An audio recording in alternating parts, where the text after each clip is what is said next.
من اجل ذالک، اس وجہ سے. کس وجہ سے؟ اسی واقعے کے بنیاد پر. کتبنا، ہم نے لکھ دیا. اور یہ لکھنا کون سا ہے؟ شرعی لکھنا، یعنی شریعت میں لکھ دیا. علی بنی اسرائیل، بنی اسرائیل پر. اور یہ صرف بنی اسرائیل کے لیے نہیں، ہمارے لیے بھی ہے، لیکن بنی اسرائیل کا ذکر خاص طور پر کیوں کیا گیا؟ اس لیے کہ ان کے ہاں قتل بہت تھا، اور خصوصاً انبیاء کا. انہو، بے شک وہ، من قتل نفسا، جو قتل کرے کسی نفس کو، کسی جان کو، کسی انسان کو، بغیر نفس، بغیر نفس کے یعنی بلا وجہ، یعنی نفس کے بدلے نفس، قصاص میں نہیں، بغیر کسی وجہ کے. او فساد فی الارض، یا زمین میں فساد پھیلانے کے لیے.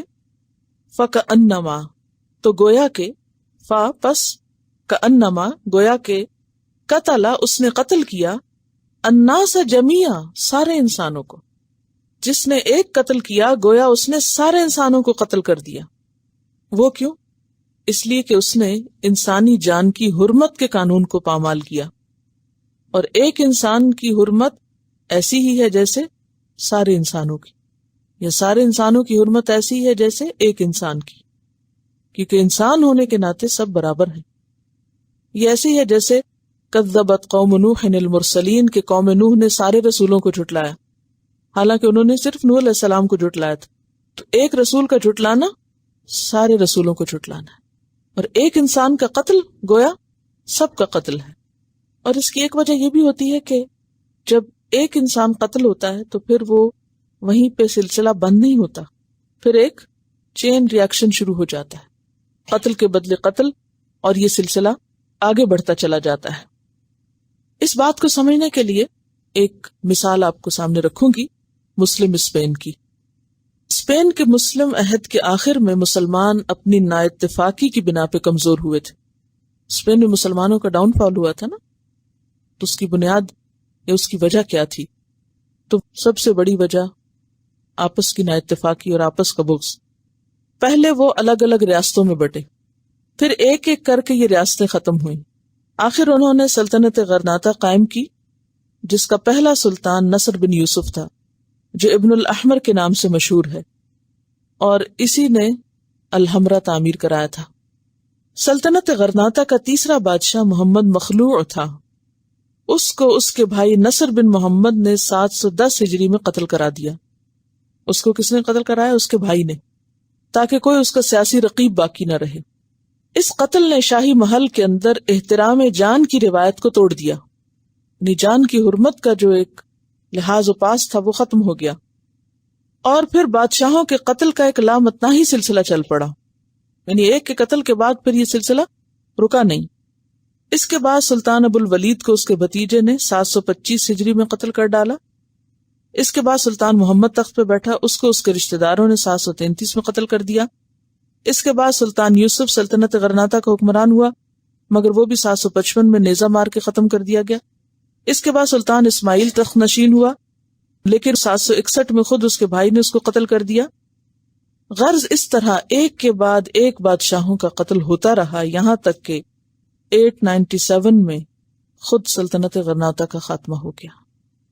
تو بات یہ ہے کہ جب کوئی روایت ٹوٹ جاتی ہے تو پھر اس کو قائم کرنا بے حد مشکل ہوتا ہے، اور انسانی جان کی حرمت کی روایت کو توڑنا گویا سب کے قتل کا دروازہ کھولنا ہے، کیونکہ ایک جھجک ختم ہو جاتی ہے نا.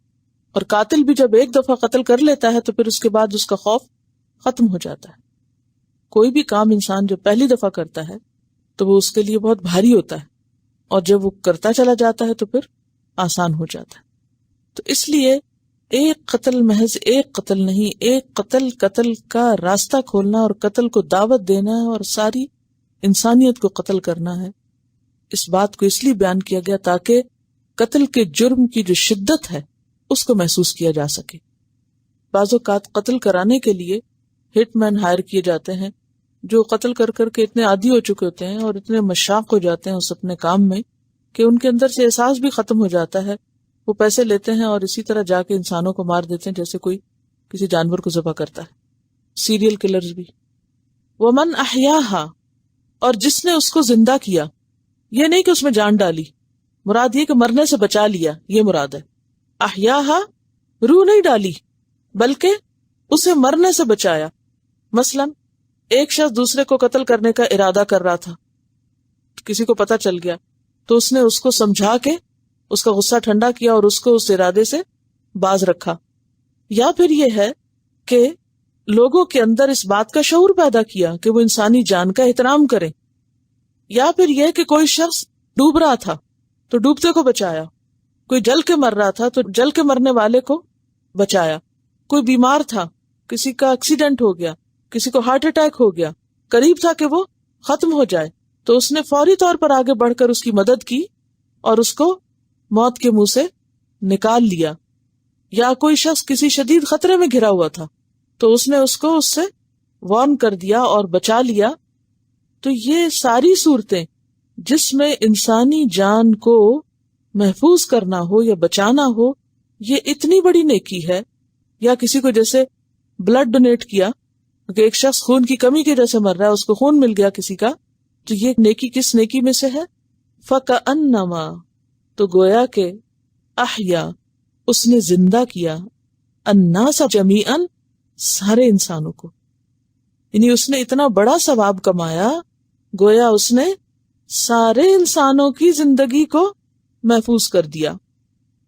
وَلَقَدْ جَاءَتْهُمْ رُسُلُنَا بِالْبَيِّنَاتِ، اور البتہ تحقیق آئے ان کے پاس ہمارے رسول. اور ہمارے کیوں کہتے ہیں اللہ تعالیٰ؟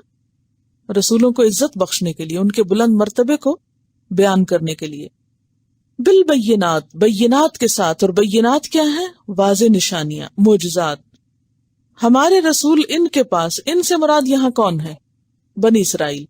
بنی اسرائیل کے پاس کھلی کھلی نشانیاں لے کر آئے تھے، اور خاص طور پر موسیٰ علیہ السلام جن کے معجزات مانے ہوئے ہیں، عصا، ید بیضاء اور دیگر بہت سی چیزیں. اور صرف موسیٰ علیہ السلام نہیں، عیسیٰ علیہ السلام بھی بنی اسرائیلی کی طرف بھیجے گئے، تو عیسیٰ علیہ السلام کو بھی بہت سے معجزات دیے گئے تھے. تو لوگوں کی ہدایت کا سامان اللہ تعالیٰ نے ہر طرح سے کیا. پیغمبروں کو تعلیم بھی دی، آیات بھی دی اور معجزات بھی دیے تاکہ لوگوں کو بات اچھی طرح سمجھ میں آ جائے.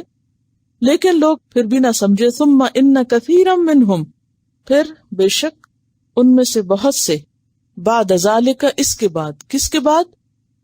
ان نشانیوں کو دیکھنے کے بعد، جاننے کے بعد، فی الارض، زمین میں، لمسرفون، البتہ مسرف ہیں، حد سے بڑے ہوئے ہیں، زیادتی کرنے والے ہیں، حرمتوں کو توڑنے والے ہیں.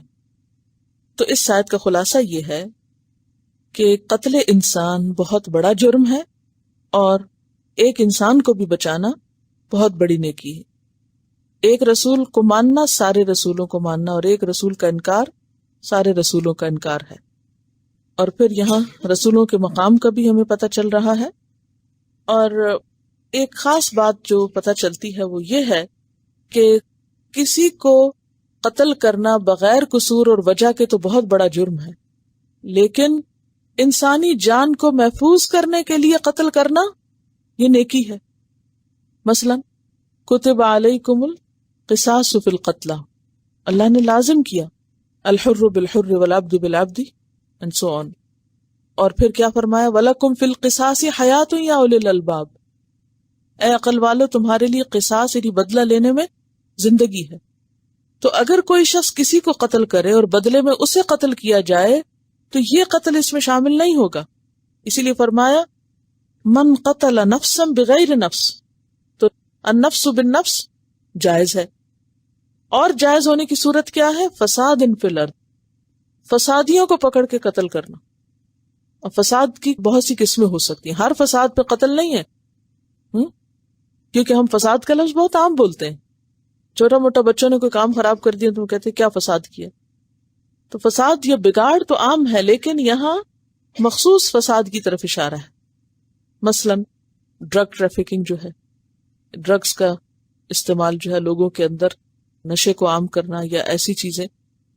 تو بعض ممالک میں ایسے قوانین موجود ہیں کہ اس کی سزا جو ہے وہ سیدھی سیدھی موت ہے. پھر اسی طرح ڈکیتی وغیرہ یا اور بہت سے جرائم، آگے بھی آپ تفصیل انشاءاللہ ابھی پڑھیں گے، کہ جن میں مجرم کی سزا جو ہے وہ قتل ہے. تو وہ تو حق کے ساتھ ہے، لیکن بے حق یا نا حق قتل کرنا وہ درست نہیں. اور یہ جو بات ہے نا کہ بنی اسرائیل کا ذکر کیا گیا، یہ صرف بنی اسرائیل کے لیے نہیں ہے، ہم سب کے لیے بھی ہے. اور ایک اور بات یہ یاد رکھیے کہ بخاری کی حدیث ہے، صاف اس سے یہ پتہ چلتا ہے کہ جو شخص پہلی دفعہ غلط کام کرے اس کے بعد جتنے بھی لوگ غلط کام کریں ان سب کا جرم اس کے سر بھی جاتا ہے. حضرت عبداللہ بن مسعود کہتے ہیں کہ آپ صلی اللہ علیہ وسلم نے فرمایا، جو شخص بھی مظلوم قتل ہوتا ہے، مظلوم قتل، تو اس کے خون کا گناہ آدم کے پہلے بیٹے پر بھی لادا جاتا ہے، کیونکہ وہی پہلا شخص ہے جس نے قتل کو جاری کیا تھا. تو اس سے کیا پتہ چلتا ہے کہ جس نے ایک شخص کو قتل کیا اس نے گویا سب کو قتل کیا، کیونکہ ان سب کے قتل ہونے کا گناہ پہلے کے اوپر بھی آئے گا. یہ اس آیت کا ایک اور معنی بھی